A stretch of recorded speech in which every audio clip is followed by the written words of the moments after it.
Hit TV ప్రేక్షకులందరికీ కూడా శుభాభినందనలు. మనం పూర్వం చెప్పుకున్నటువంటి ఎపిసోడ్లో భాగంగా కార్తీక మాస విశేషాలలో మళ్ళీ ఇంకా కార్తీక మాసంలో చేసేటటువంటి ప్రక్రియలు, దాని తరువాత దానాల గురించి కూడా ప్రస్తావన తీసుకొచ్చాం. ఈ కార్తీక మాసంలో దీపారాధన, దీపదానం అనేటటువంటి విషయానికి వస్తే, దీపం వచ్చి అంటే జ్యోతి, జ్ఞానస్వరూపం, పరమాత్మ యొక్క స్వరూపంగా మనం దీపారాధన చేస్తూ ఉంటాం. అంతేకాకుండా మనలో ఉన్నటువంటి అజ్ఞానాన్ని తొలగించేటటువంటి ప్రయత్నంగా హఠయోగంలో మనం ఈ దీపారాధన విషయంలో మనం ఒక క్రియ చేస్తాం అన్నమాట, త్రాటక అనే క్రియ. ఈ తాటక అనే క్రియలో మన ఏకాగ్రత ఈ దీపారాధన మీద ఉంచుతూ విశేషమైనటువంటి, ఎందుకంటే ఆ చేయడం వల్ల మంచి జ్ఞాపక శక్తి పెరుగుతుంది, ఏకాగ్రత పెరుగుతుంది. తద్వారా మనం చేసేటటువంటి ప్రక్రియలన్నీ కూడా సానుకూలంగా మనం పూర్తి చేసుకోగలుగుతాం. దాంట్లో భాగంగా మన పూజాది విషయాల్లో కూడా దీపారాధన అత్యంత ప్రధానమైనటువంటి విషయం. దీంట్లో మనం దీపారాధన కార్తీక మాసంలో శివాలయంలో కానీ విష్ణు ఆలయంలో కానీ దీపారాధన చేయడం వల్ల మన అజ్ఞానాన్ని తొలగించుకుంటూ ధర్మ మార్గంలో నడిచేటటువంటి పరిస్థితిని కల్పించుకుంటూ మోక్షానికి సంబంధించినటువంటి మార్గంలో ప్రయాణం చేసేటటువంటి ఒక ప్రక్రియ. దీంట్లో భాగంగా దీపారాధన దేంతో చేయాలి, ఏ పదార్థంతో చేయాలి, ఏ రకమైనటువంటి ప్రమిదలో వెలిగించాలి అనేటటువంటి విషయానికి వస్తే, ముందుగా ఆవు నేతితో దీపారాధన చేయడం విశేషం. ఆవు నేతి తర్వాత నువ్వుల నూనె తర్వాత ఎట్లాంటి విషయమైనా సరే, అంటే మనకు ఋషులు అనేక రకాలైనటువంటి మార్గాలని సూచిస్తూ ఉంటారు.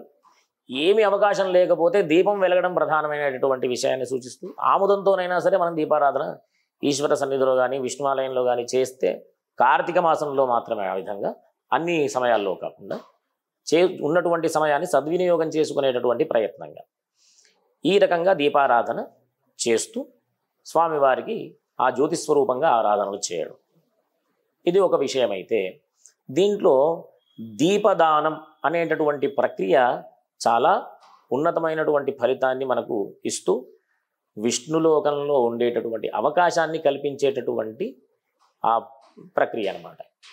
మామూలుగా శివాలయంలో కానీ విష్ణు ఆలయంలో కానీ సాయంత్రం పూట లేకపోతే సూర్యోదయ పూర్వం ఈ విధంగా దీపారాధన చేస్తూ ఉంటాం.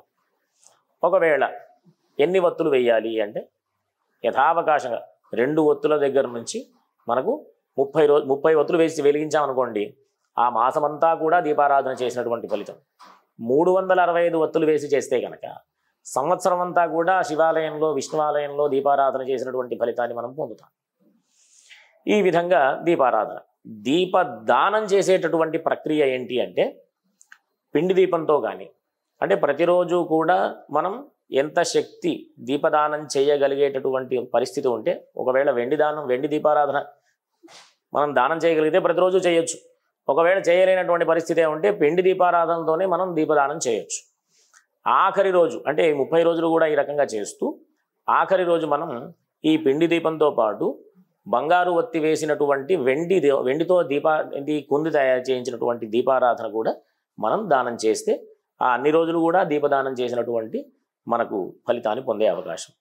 అంతేకాకుండా ఈ కార్తీక మాసంలో సాలగ్రామ దానాలు కూడా చేస్తే విశేషమైనటువంటి ఫలితం. ఎందుకు అంటే, సాలగ్రామం సాక్షాత్తు విష్ణు స్వరూపమే. ఈ సాలగ్రామాన్ని గనక ఉసిరిక చెట్టు, ఈ ఆమలక వృక్షం కింద ఈ సాలగ్రామానికి ఆరాధనలు చేస్తూ గంధ పుష్పాక్షతలతో విశేషమైనటువంటి ఆరాధన చేసి అర్చనలు చేసి ఆ సాలగ్రామాన్ని గనక మనం దానం చేయగలిగితే, మనకు తరతరాలుగా వచ్చినటువంటి దోషాలన్నీ కూడా పరిహారం అయ్యేటటువంటి అవకాశం ఉంటుంది. పరంపరగా వచ్చే దోష పరిహారాలకు విష్ణు ఆరాధనలు విశేషమైనటువంటి ఫలితాన్ని పొందేటటువంటి అవకాశం కల్పిస్తాయి.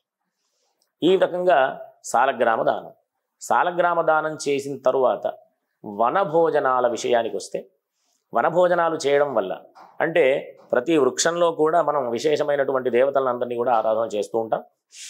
ఈ ఆమలక వృక్షం కింద ఈ రకమైనటువంటి విష్ణువారాధన, దామోదర ఆరాధన, కార్తీక దామోదరుడు యొక్క ఆరాధన చేసిన తర్వాత, యథాశక్తిగా దానాదులు చేసిన తరువాత వనంలో భోజనాలు చేయడం ద్వారా ఎట్లాంటి ఫలితం పొందుతాము అంటే, మనం మామూలు రోజుల్లో ఉన్నటువంటి పరిస్థితులలో భోజనం చేసే సమయంలో అనేక రకాలైనటువంటి కొన్ని దోష కారణాలు ఉంటూ ఉంటాయి. ఏవి అవి అంటే, భోజనం చేసే సమయంలో వినకూడనటువంటి వాళ్ళ మాటలు వినడం, అంటే బహిష్టు వాళ్ళ మాటలు వింటూ భోజనం చేయడం, అంతేకాకుండా మైలలో ఉన్నటువంటి వాళ్ళ మాటలు వింటూ భోజనం చేయడం, ఈ రకమైనటువంటి అనేక రకాలైనటువంటి దోషాలు ఉన్నాయి భోజన సమయంలో.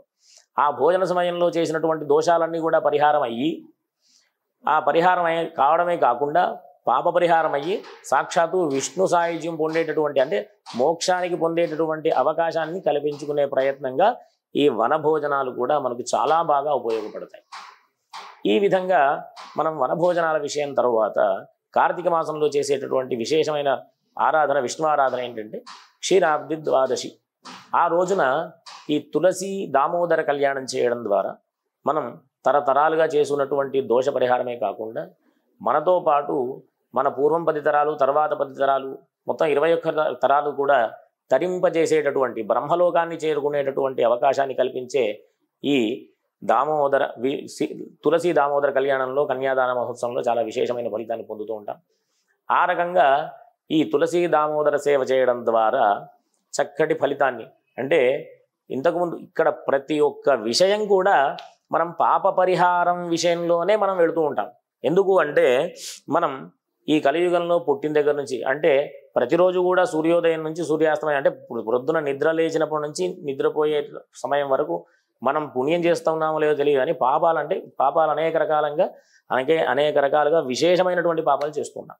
ఆ పాప పరిహారం కావడానికే ఇట్లాంటి మంచి అవకాశాన్ని, అంటే కార్తీక మాసం యొక్క అవకాశాన్ని సద్వినియోగం చేసుకునే ప్రయత్నం చేయాలి. ఈ విధంగా అయిన తరువాత మనకు ఈ కార్తీక మాసంలో క్షీరాబ్ది ద్వాదశి, ఈ సోమవారాలు, పౌర్ణమి, ఏకాదశి తిథులు, ఇట్లా విశేషమైనటువంటి తిథులన్నింటిలో కూడా ఈ ఉపవాసాలు చేస్తూ, దేవతారాధనలు చేస్తూ, విష్ణువారాధన, ఈశ్వరారాధనలు చేస్తూ, విశేషమైనటువంటి అర్చనలు చేస్తూ, విశేషమైనటువంటి దానాదులు చేయడం ద్వారా మంచి విశేషమైనటువంటి ఫలితాన్ని పొందడం, అంటే పాప పరిహారాన్ని పొందడమే కాకుండా మోక్ష ప్రాప్తికి అవకాశాన్ని కల్పించుకున్న వాళ్ళం అవుతాం. అంతేకాకుండా ఈ కార్తీక మాసంలో ఆఖరి రోజు చేసేటటువంటి ప్రయత్నం అది ఏంటి అంటే, ఈ పోలీస్ వర్గం అని చేస్తూ ఉంటాం కదా, అంటే మనం దీపారాధన చేసి నీళ్లలో ఈ అరటి దొప్పల్లో మనం వదిలేటటువంటి ప్రయత్నం. ఆ రకంగా కూడా విశేషమైన ఫలితాన్ని పొందుతాం. అన్నిటికంటే విశేషం కార్తీక మాసంలో ప్రారంభంలోనే ఉంటుంది విధియ, శుక్ల ద్వితీయ రోజు మనం చేసేటటువంటి ప్రక్రియ భగినీ హస్త భోజనం. మన అన్నింటినీ కూడా తొలగించుకునేటటువంటి అవకాశం. ఈ సోదరి ఇంటికి వెళ్ళి తన చేతుల మీదుగా వండినటువంటి పదార్థాలు భుజించి ఆశీర్వదించి, లేకపోతే ఆశీర్వచనం తీసుకొని రావడం. ఈ రకమైనటువంటి విశేషమైనటువంటి ఫలితాల యొక్క సమూహమే ఈ కార్తీక మాసం పర్వదినాలు. ఈ మాసమే పర్వమాసం, విశేషమైనటువంటి ఫలితాన్ని ఇచ్చే మాసం. కాబట్టి అందరం కూడా ఆ పరమేశ్వరుడి యొక్క అనుగ్రహాన్ని పొందుతూ అందరూ కూడా సుఖంగా ఉండాలని కోరుకుంటూ సెలవు.